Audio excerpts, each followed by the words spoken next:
have fascinated human beings for thousands of years. In some places they're an omen of ill luck or of death. In other places they're the goddess of wisdom, although heaven alone knows why. I think probably they fascinate humans more than other birds of prey because they tend to look more benign, more friendly, more sociable, and they've got a forward-facing pair of eyes, so they also look a little bit more human. Actually, when people say that owls are wise, I think they're totally wrong. My opinion is that they are thick as two short planks. Either that, or they're so wise they pretend they're thick as two short planks. But I'm afraid, having bred them and trained them and looked after them for hundreds of years now, at least that's what it feels like, I think probably they're thick as two short planks. All birds belong to different families. With birds of prey, the diurnal birds, the day-flying birds, they're divided into buzzards and hawks and falcons and eagles. The owls have got two main family groups they belong to. The very small group is the tittos, that's the barn owls. There are 8 species of those. Then there's a little tiny subspecies called the bay owls, and all of the rest of the approximately 120 species of owls belong to the family called strix. The tittos, that's the barn owl family, are found in almost every continent except for the Arctic and the Antarctic. Although they vary a little in both size and colour, generally speaking the physical shape is the same wherever you find them. The only thing to watch out for is that if, for example, you're in Africa, they may not be called a barn owl, they may be called a grass owl. The large group of owls, the strix, have an enormous variety. They go right the way from the European eagle owl, which is the biggest owl in the world. The females can weigh as much as 7.5 pounds, all the way down to the elf owl, which is the tiniest owl and weighs under 4 ounces. It's funny, when I was at school many years ago, I never even thought that Latin would be of any use to me. Now, in fact, I wish I'd done it, because it's the Latin name that counts. It's the Latin name that tells you what the bird is. So, for example, Mozart, the eagle owl that we'll meet in the film, is called Bubo Bubo. Now, any owl with the name Bubo is related to the European eagle owl. The strix, that's the large group of owls, are then divided into about 4 different families. There are the fishing owls, the eagle owls, the little owls, and the hawk owls. I think the most interesting for me are the fishing owls, because obviously they catch fish, and instead of having feathers right the way down to their toes, they have bare legs so they can fish more easily. Now what we do here at the centre is, if we're going to train any birds, any owls, we'll hand rear them, not from the word go, if possible. We like them to be with the parents for a bit, although we may hatch them ourselves. But once they're a little bit smaller than this, and these are European eagle owl babies, about 5 weeks old, don't all go to sleep. Sit up and face the front. Then we'll take them out as a group, maybe leaving one with the parents, but the ones we want to train we'll bring out as a group and we'll handle them. We bring them out as a group so that they grow up thinking that they're still owls. If you take just one and you hand rear it totally on its own, it will think it's a human being. And the trouble with that is that then it will never breed naturally. These birds, although they've been reared as tame birds and will probably be flown, once whoever's going to fly them decides they don't want to fly them anymore, they should be able to put them back into an aviary with another owl, and these will say, aha, I know what you are, and will actually breed naturally, which is good for the owl. So we keep them out, and we have a playpen out normally with the babies in. And as you can see, they make great lawnmowers. This one's tearing up the grass. And we'll play with them and handle them until they start to fly. Once they start to fly, obviously they can't stay in the open, because if they flew out and went underneath one of the eagles, they'd end up eaten. So we then move them into our baby owl aviary, which is behind me. It's not a very pretty aviary. It could be a lot more attractive than it is. But it keeps the owls safe. They learn to fly in there, and we go in every day and handle them. Of the nearly 300 birds of prey that we have at the National Birds of Prey Centre, we've got about 14 or 15 species of owls. The biggest is the European eagle owl. Next down, slightly smaller, not a lot, and I think a little bit prettier, is the Iranian eagle owl, which comes from a little bit further east than the European eagle owl. Then again down, but only a tiny bit, is the Mackinder's eagle owl, discovered by a man called Mr. Mackinder, and that's an African eagle owl. On down again, and I really do think is the prettiest, is the Savigny's eagle owl, sometimes known as the Pharaoh's eagle owl or the desert eagle owl. I've got one at home called Curly, who was actually a wedding present from my dad. He gave me an eagle owl and a washing machine. I've still got the eagle owl, but the washing machine blew up. The Bengal eagle owls, the babies that we've been training this year, come from even further east than the Iranian eagle owl, and again are even smaller. The biggest owl from America we've got is the great horned owl. Although it's not as big as the European eagle owl, it's a much more rapacious bird in the wild. It's a very brave hunter, and it's liable occasionally to even kill birds the size of an American red-tailed buzzard, which is a big bird, and then they use their nests for nesting in. We have to be jolly careful going into the aviary to take their eggs, because they're not at all nice about us being there. I don't know why, but probably my least favourite owl is the snowy owl, which is odd because it's nearly everybody's favourite. It's a great big white owl that lives around the Arctic Circle. It has been known to breed in this country in the Shetland Isles, and the females are much more heavily marked. They're much darker than the males, who are nearly pure white in colour. Down in size we come to the tawny owl and the barn owl, the short-eared owl, and the bubok owl. All four of these species are pretty similar in size. We've bred from two of them, but we haven't yet managed to breed from our buboks, which we haven't had very long. They come from Australia, and our short-eared owls. Our short-eared owls are both injured birds that have come in from the wild and were so badly injured that sadly they couldn't be released. One of these days when we do breed them, perhaps we'll be able to return their young back to the wild instead of them. Even smaller still are the white-faced Scops owls, which come from Africa. Those are the ones that we have bred quite successfully. The little owls, which we do breed occasionally, I must admit I don't try very hard, because they breed very, very readily in the wild. And the Indian little owl, which is so similar to the European little owl, it's quite difficult to tell the difference. It's now time for these babies to go back in for the night. These are actually old enough to go into the owl aviary rather than indoors, and what we'll do is pick them up and take them in and give them their grub. Now when you're going to pick up a bird like this, it's got to feel confident, so you've got to do it in a fairly firm movement, and it will then feel secure. Both hands round the wings, keep still. Fingers one either side of the legs, and that noise is telling me he's not enjoying it. Then just lift him up and take him into the aviary, ready for the night.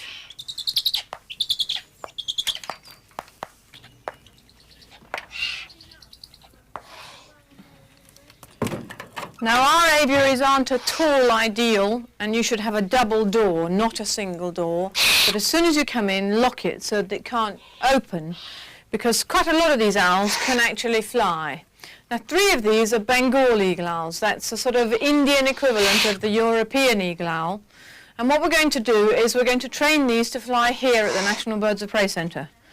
The reason we're going to train these rather than those is that we trained one of the Europeans last year and it kept on eating my chickens. Could I have my glove back? Oh, go on, be a sport. Give it back. You don't want it, you can have it later.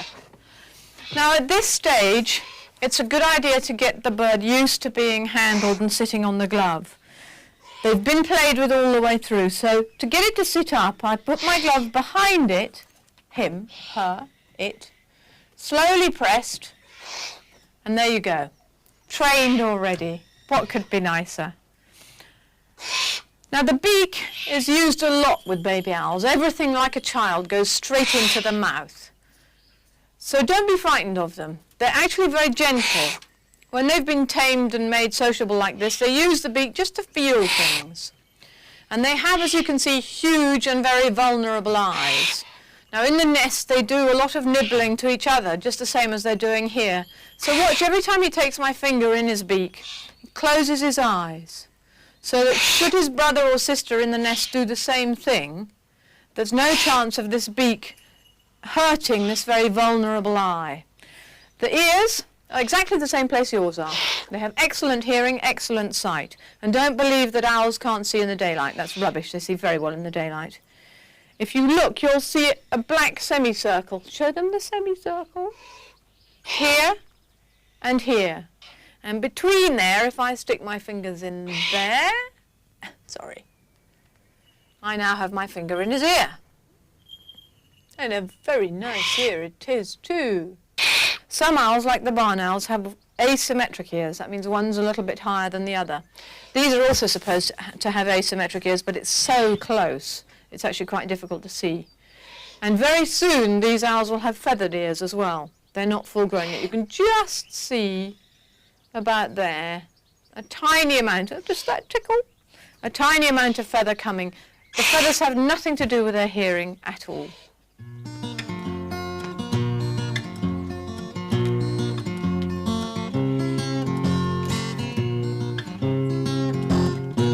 Now these birds are also ready to have their jesses put on, the leather straps that we use to hold the birds when we're training them. They're called Aylmeri jesses, and it's a leather bracelet that goes round the bird's leg and is held there with an eyelet. Then when we want to take the bird out from the aviary and fly it, what we do is bring in straps, put them through the eyelet, and we can then carry him out and take him to where we're going to work him. Now when you're going to do this, the owls are going to object. So take no notice of the noise. Leather strap goes round the leg, and the larger part of the eyelet goes through the inside to the outside. The smaller part goes on the outside. Fix the other side on, and you do up the eyelet tool until you've got both parts fairly tight. Then you tighten until you can feel the thing is not going to go any further. Undo it.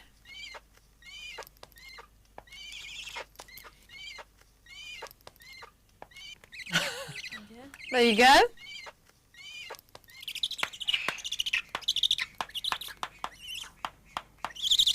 Something's coming over. Nice and loose. Okay, Mel. Okay. Great. Teamwork. What a team. Very good. Whoa, whoa.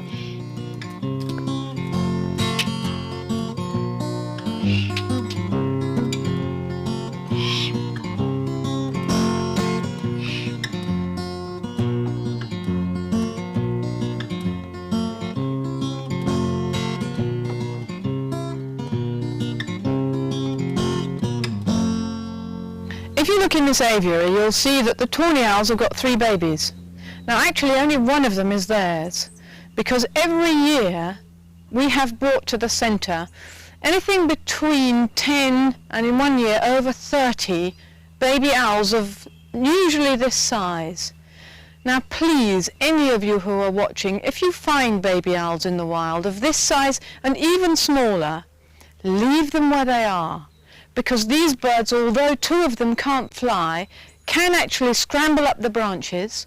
They've got loud voices, their parents will look after them, and if you bring them to us, they're so much more difficult to get back to the wild than if you leave them where they are. They've got a fair chance of survival in the wild if you leave them. If you're at all worried, bung them in a tree or in a bush if they're right out in the open. But generally speaking, when it comes to any baby bird, it is much better left in the wild.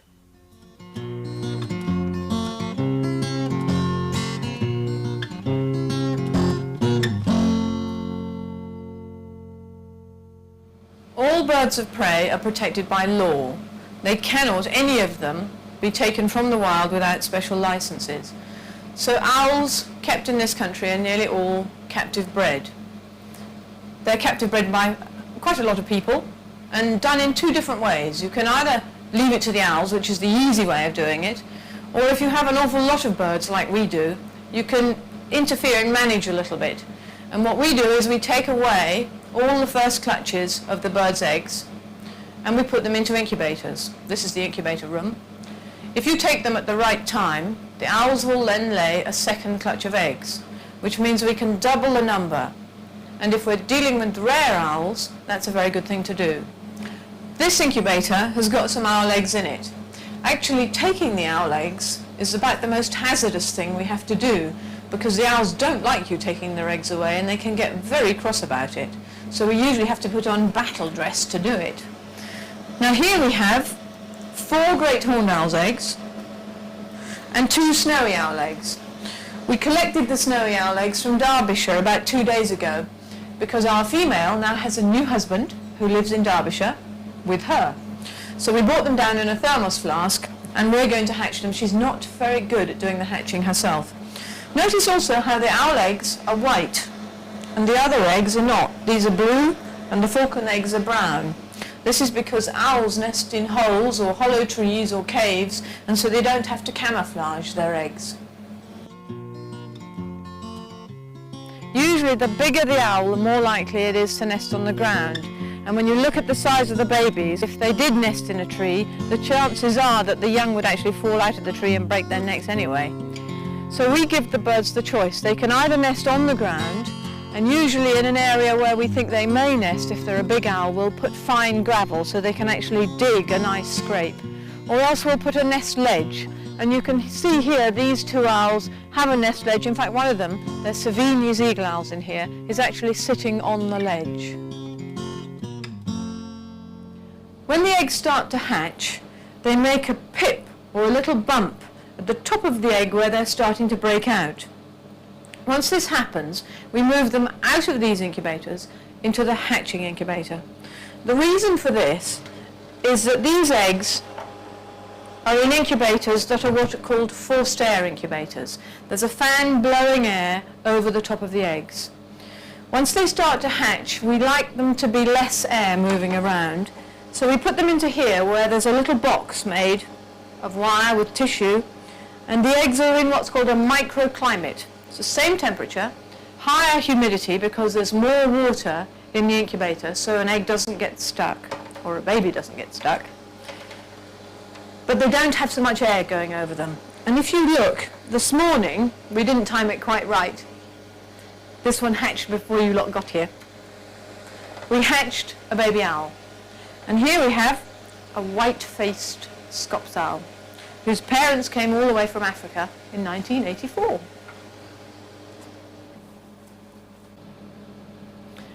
Once an owl is hatched, we leave it in the incubator for probably another hour so that it dries out and its fur fluffs up. They're actually pretty horrible when they first hatch, they're all wet and soggy. And then we take them out of here. Hello? Carefully. Close the incubator because there's more babies hatching. And we take him into the brooder room where all the babies are kept for the first 2 weeks of their life, fed, weighed and looked after before they're old enough to go back with mum and dad.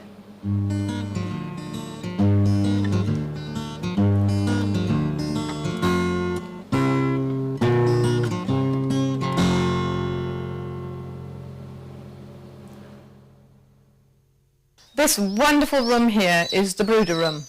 Once the babies hatch, they get taken out of the incubator room and brought into here and put in what we lovingly call the ovens. These are 2 still air incubators. That means the air in here is not being blown around by a fan, and it runs at 95 degrees Fahrenheit. Once they've been in here probably 2 or 3 days, it would be longer for a bird as small as a pygmy falcon or a barn owl. They'd probably stay in there up to about a week. Then we move them out of these over into the brooders here, where all that's happening is that they have a heat lamp over them, keeping them warm. These incredibly attractive grey boxes are water tanks that have had the bottom cut off. They're very useful because they're easy to keep clean, they're very easy to scrub out each morning. It means that the birds don't get droppings all over the place, and it keeps them reasonably warm. The birds will move here from the Bristol incubators under these lamps and stay here for about 2 weeks. By that time the rings will be on and they will then be ready to go out to their parents. Now in here, believe it or not, this is the owl that you saw hatch or just hatched a week ago today.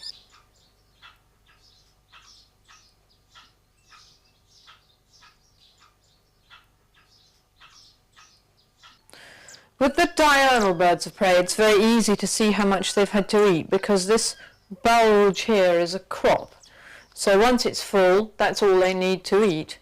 If when you go to feed them the next time, the crop has still got meat in it, you just don't feed them. Owls are much more difficult because owls don't have a crop. The food goes directly into their stomach. So you've got to put a finger very gently and feel their stomach, which is just between their legs. If it feels soft and flaccid, then it means that they're not still full of food and you can try feeding them. Now it's a question of touch. They don't see the food coming. They've got perfectly good eyesight, but they don't look for it like the hawks or the eagles do, and they're not sitting begging like the falcons are. So you bring it in and you touch one side or other of the beak, and as soon as you touch, if they're hungry, they'll respond and take the food from the tweezers.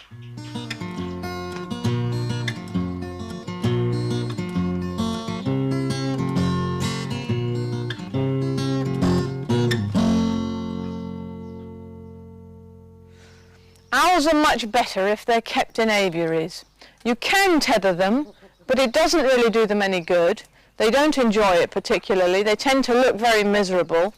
And as owls have feathers right the way down to their talons, it also wears away the feathers on the legs. Now this is an aviary designed not for breeding, but for a bird who's going to be handled, worked, and hopefully flown. This is Mozart here, who's carrying this rather delicious looking dead chick around the place. And what he's trying to do is persuade me to take it. He's what we call an imprint. He's been hand-reared, so he thinks he's part human being and he wants to breed with me, which does make life a little tricky, I have to tell you. But being in this aviary, he can do what he's doing right now. He can wander around, fly, move from post to post. He's got a shelter in one corner, he's got a bath, he's got some nice big tree perches which keep him very comfortable, and it is by far the best way of keeping owls.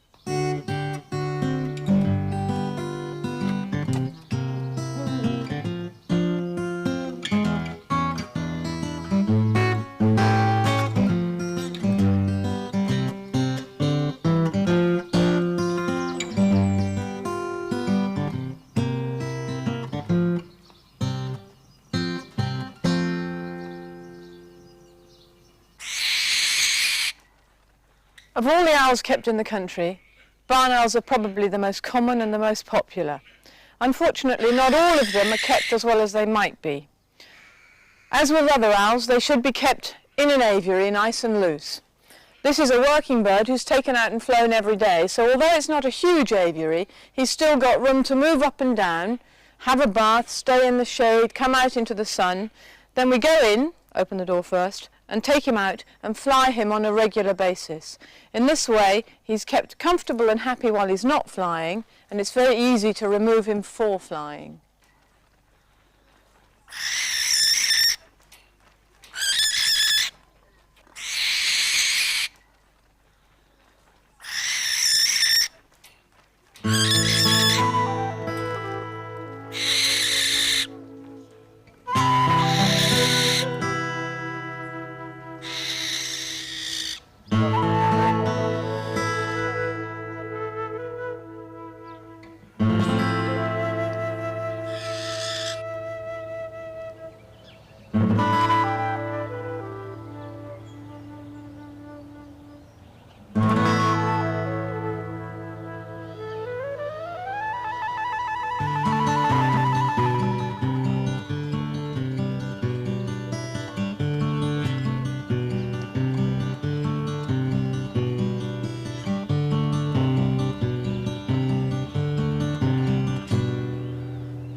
does anyone want to keep an owl? I'm actually not a very good person to ask that, because I've got hundreds of birds of prey, and I find I keep them because I can't live without them. But I suppose it's probably for the same reason that people keep dogs. They like dogs, so they want to have one. They like owls, so they want to have one. The trouble is that when you've got a dog and you want to go on holiday, you can always ask the neighbour to look after it or put it into kennels.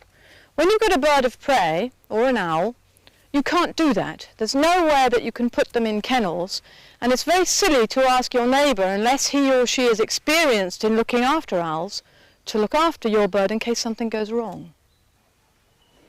This is Mozart. He's a European eagle owl, and he was hatched here in about 1973, which makes him 17 years old now. He's called Mozart because as a baby he came with me to the Royal Academy of Music.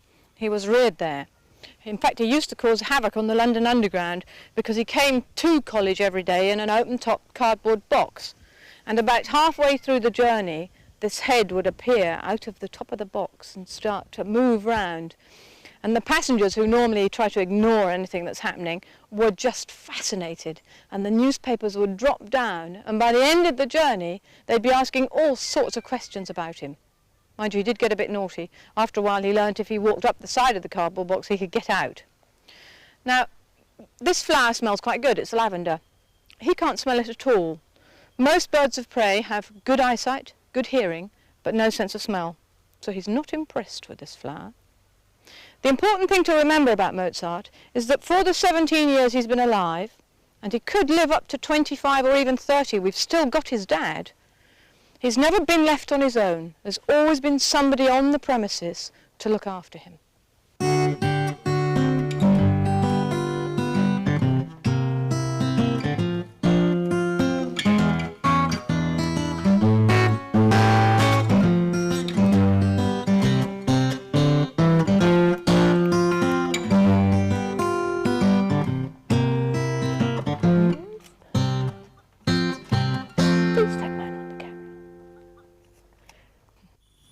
Here we have extremely cross owl in the basket.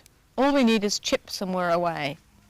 This is a baby barn owl who's being reared along with its brothers and sisters, which I didn't want in the shot because one's enough to handle right now, so they can be released into the wild. All over the world today, numbers of species of owls are actually declining. Quite a lot of barn owls across the world are declining, particularly the island races. Usually it's habitat destruction. Where they live is being destroyed, so the things they live on are no longer there.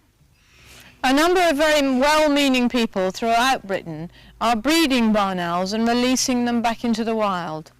Sadly, an awful lot of them are actually wasting their time.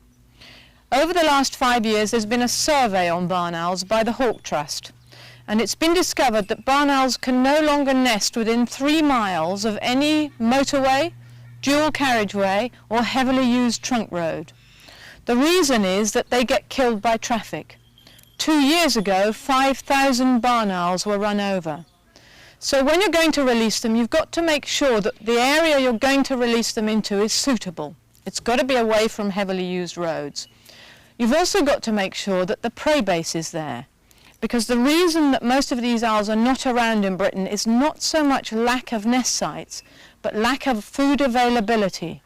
So really, if you're going to release any bird of prey, but particularly barn owls at the moment, because there are so many people trying, you've got to spend at least a year working on the area where you want to release them. You've got to make sure no farmers are using rodenticides, rat or mouse poison. There is no rat or mouse poison on the market which is safe for barn owls to eat. You've got to trap up mammals or insects. You can actually get mammal societies and groups who are interested in insects to do it for you, to find out if there's enough food around for the owls. And all this must be done long before you even think about putting up nest boxes and getting baby owls to release. Ow! He's very cross. But normally we don't handle him. Now these 3, this one and the other 2 you don't see, are going to be released into the wild. We've already done a lot of work. We've discovered if the area is suitable, and actually they're very lucky because you could say they'll have a captive audience to look after them. They're actually being released on a prison farm.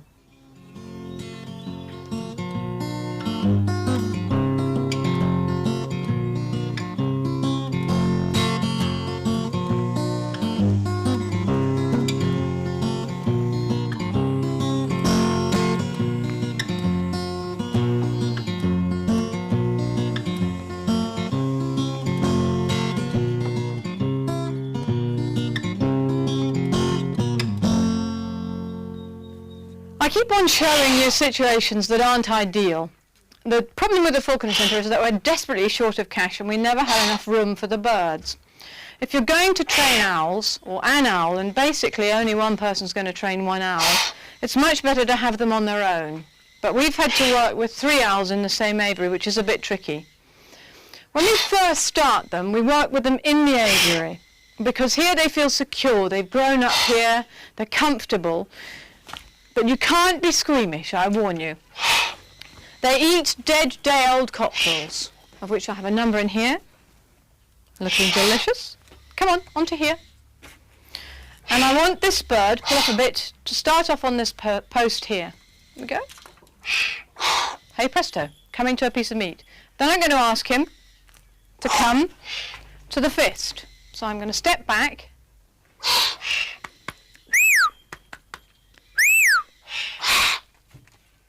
Oh, it's very scary. No, don't walk on my arm. Shall we try that again? Oh. How about a little bit closer? Think you could manage that? Oh, yes, come on. Oh, oh.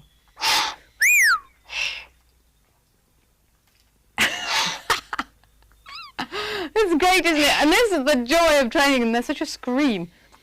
Come on. Oh, oh. Oh, very good. You can see it's not sure yet, it's not confident, it's not that happy. So we'll try once more. I think we may get the female landing on the fist any second now.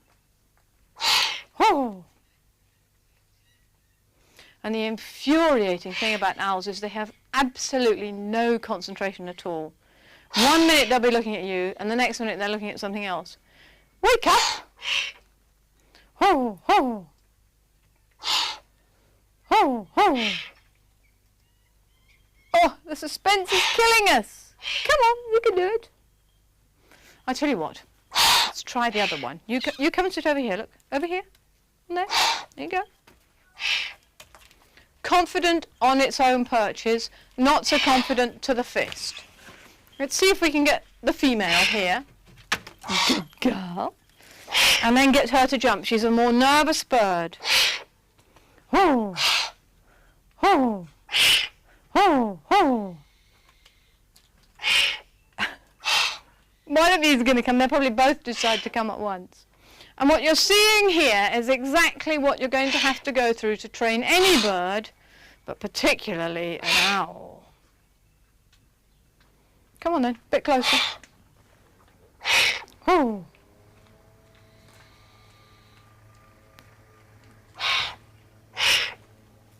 Do you want this? Come and get it. Oh yes, very good. And you can see we're at the stage where they're coming, they're a bit jumpy, so it just is going to take a little bit more work than we're going to show you here today.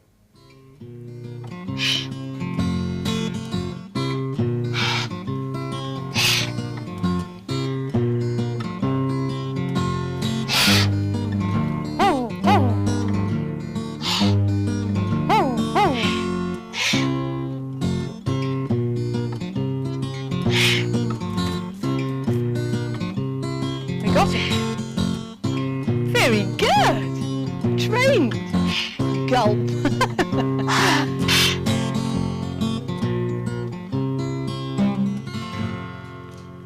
Now when you're going to train any bird of prey, the way you tell how it's going to respond is to weigh it. Then when the bird's behaving badly, when it say weighs 2 pounds in this case, then I know he's overweight. When he weighs what he does today, which is 1 pound 13 and quarter ounces, I know that so far that's been the weight that he's been quite good at responding to. As I came in, I locked the door so that at no time can anyone open the door of the weighing room and the bird fly out. Now, I chart the weight down. We write it on a blackboard here so we can remember who's who. And to take him outside, he's actually got hunting jesses on, but they can slip through your fingers. So with an untrained bird, you need new jesses and a leash and a swivel, because remember this bird normally lives in an aviary, don't you? Jesses on, pushed through the eyelets on the bracelets, swivel onto the jesses, and if you don't know about how to do this, you should find out long before you get a bird. Leash onto the swivel, don't move. Glove. Now some people do actually carry owls around without a glove, but it's very uncomfortable. You end up with lots of holes in you, and it's actually much more comfortable for the bird to have something easy to grip. So we write down his weight, and then we take him out and see what he'll do.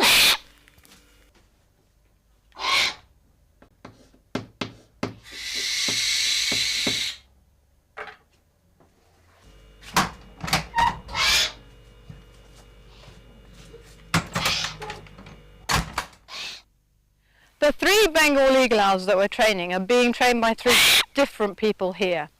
This is the one I'm training, and by pure luck, and it really is only pure luck, it's actually the best at the moment. He's jumping to the fist in the aviary. We've jumped him to a short distance out, and so now we've brought him down to the flying area to see if we can get him to jump further. We've got to take the leash off and put him on a long training line so he can come a long way. And we're going to see if we can get him to fly up to as much as 20 or 30 feet.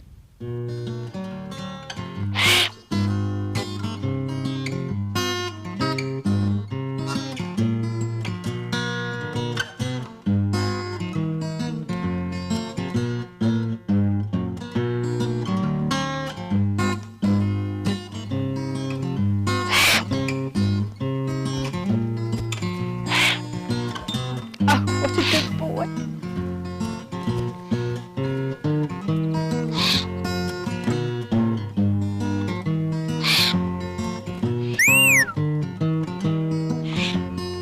Oh, you dropped it. There we go, what a good boy.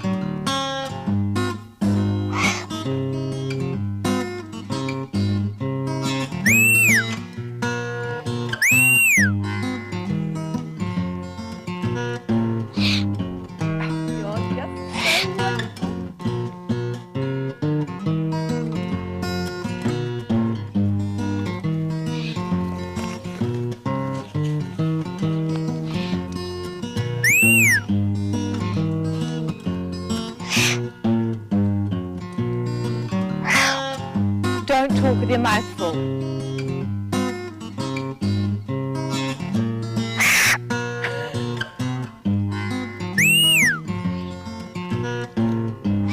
Oh, you are so clever. I just can't tell you how wonderful you are.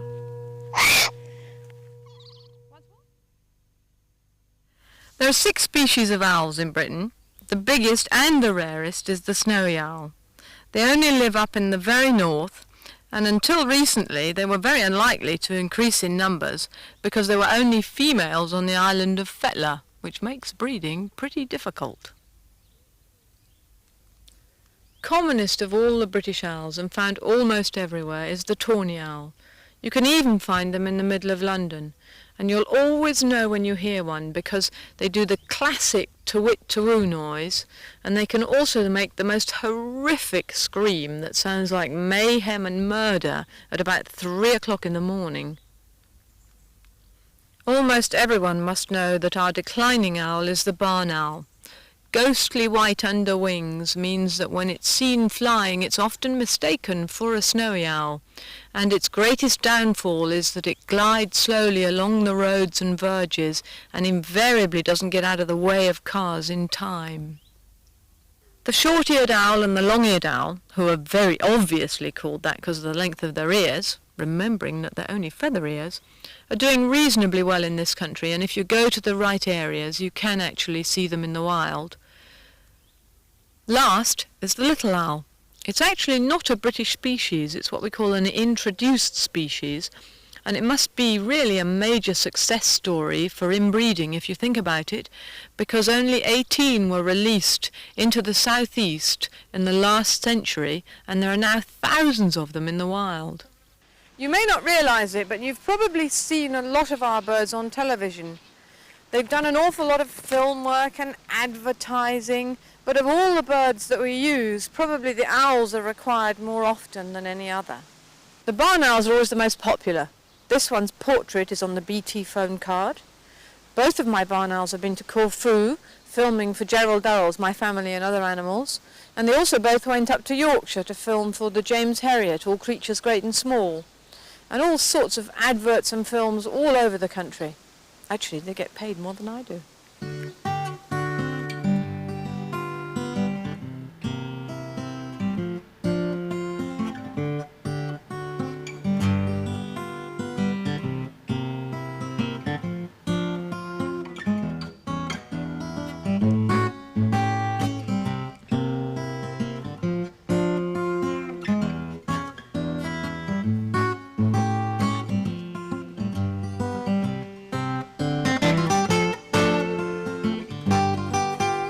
This is relatively well-managed woodland. It belongs to a friend of mine, and he's looked after it for as long as I can remember.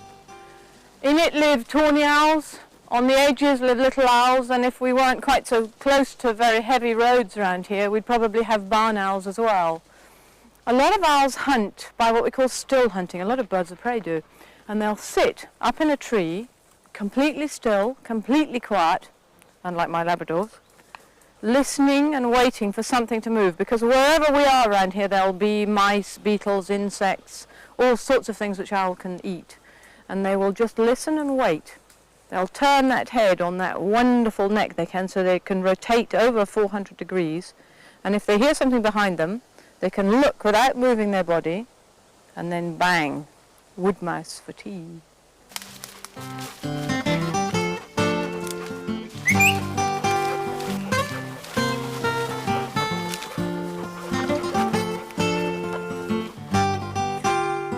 We're often asked by farmers if they can have barn owls to release. And although this could be a good idea, unless the habitat is right, it's a waste of time. This year we've had a drought, so this field looks pretty dismal anyway, but you'll find that an awful lot of grazing land is overgrazed. And nothing can live in here. There's no chance of short-tailed field voles, which are the barn owl's main prey, being able to live and hunt and nest and breed in grassland that is as heavily grazed as this. I mean, a worm would be pushed to hide. So to release barn owls here would be a waste of time.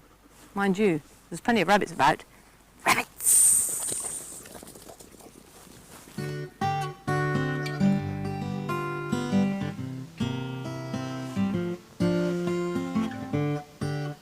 This story would not be complete if we didn't show you the young eagle owl that I've been training all summer, flying free. So we took him across the fields to somewhere quiet, and we did just that.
They're beautiful, graceful, noisy, very efficient hunters, and they take the place of the day-flying, the diurnal birds of prey, by flying and hunting at night.